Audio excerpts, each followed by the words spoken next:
പതിറ്റാണ്ടായി വടക്കാഞ്ചേരിയുടെ കന്നഡ വ്യാപാര രംഗത്ത് വിശ്വസ്ത സേവന പാരമ്പര്യമുള്ള ജോൺസൺ കന്നഡ വ്യാപാരം ഇപ്പോൾ ആധുനിക രീതിയിൽ നവീകരിച്ച ഷോറൂമിൽ തിങ്കൾ വെള്ളി ദിവസങ്ങളിൽ രാവിലെ 10 മണി മുതൽ ഉച്ചയ്ക്ക് 1 മണി വരെ കണ്ണ് ഡോക്ടറുടെ പരിശോധന, ഡ്രൈവിംഗ് ലൈസൻസിനായുള്ള സർട്ടിഫിക്കറ്റുകൾ, വിദ്യാർത്ഥികൾക്ക് ആവശ്യമായ ആന്റി ഗ്ലെയർ ബ്ലൂ കട്ട് ലെൻസുകൾ കുറഞ്ഞ വിലയിൽ, ദിവസവും രാവിലെ 9 മണി മുതൽ രാത്രി 8 മണി വരെ ക്വാളിഫൈഡ് ഒപ്റ്റോമെട്രിസ്റ്റിന്റെ സേവനം, എല്ലാവിധ ബ്രാൻഡഡ് ഫ്രെയിമുകൾ, ലെൻസുകൾ എന്നിവ കുറഞ്ഞ നിരക്കിൽ.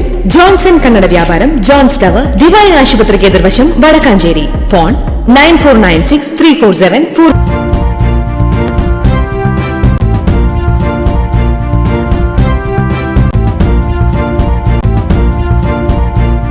നമസ്കാരം, എനി ടൈം ന്യൂസിലേക്ക് സ്വാഗതം. തുടക്കം മുതൽ വിവാദങ്ങളുടെ വഴിയിൽ കുതിച്ച നവകേരള ബസ് കോഴിക്കോട്ട് കട്ടപ്പുറത്ത്. മുഖ്യമന്ത്രിയും മന്ത്രിമാരും സർക്കാരിന്റെ ജനസമ്പർക്ക പരിപാടിക്കായി വിനിയോഗിച്ച ആഡംബര ബസ്സാണ് ഇപ്പോൾ KSRTC കോഴിക്കോട് റീജിയണൽ വർക്ക്ഷോപ്പിൽ കിടക്കുന്നത്.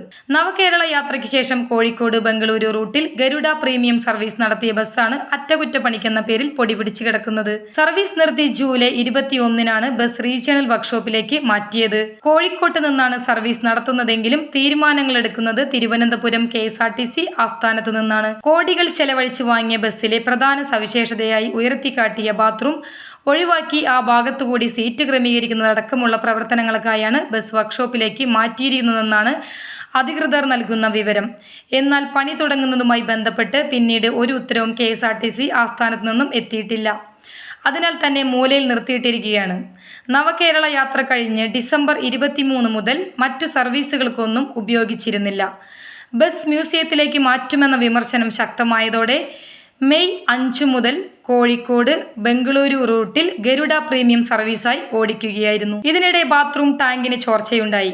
യാത്രക്കാർ ഇല്ലാതെയും ഒട്ടേറെ തവണ സർവീസ് മുടങ്ങി. ആദ്യ ദിനങ്ങളിൽ ബസ്സിൽ ടിക്കറ്റ് ബുക്കിങ്ങിന് വൻ തിരക്ക് അനുഭവപ്പെട്ടു. പിന്നീട് വാരാന്ത്യങ്ങളിലും ആരംഭത്തിലും മാത്രമാണ് മുഴുവൻ സീറ്റുകളും ആളുണ്ടായിരുന്നത്. News desk, any time news. കൂടുതൽ വാർത്തകൾക്ക് ഞങ്ങളുടെ ചാനൽ സബ്സ്ക്രൈബ് ചെയ്യുക, ഫേസ്ബുക്ക് ഫോളോ ചെയ്യുക. വാർത്തകൾ വേഗത്തിലറിയാൻ എനി ടൈം ന്യൂസ്.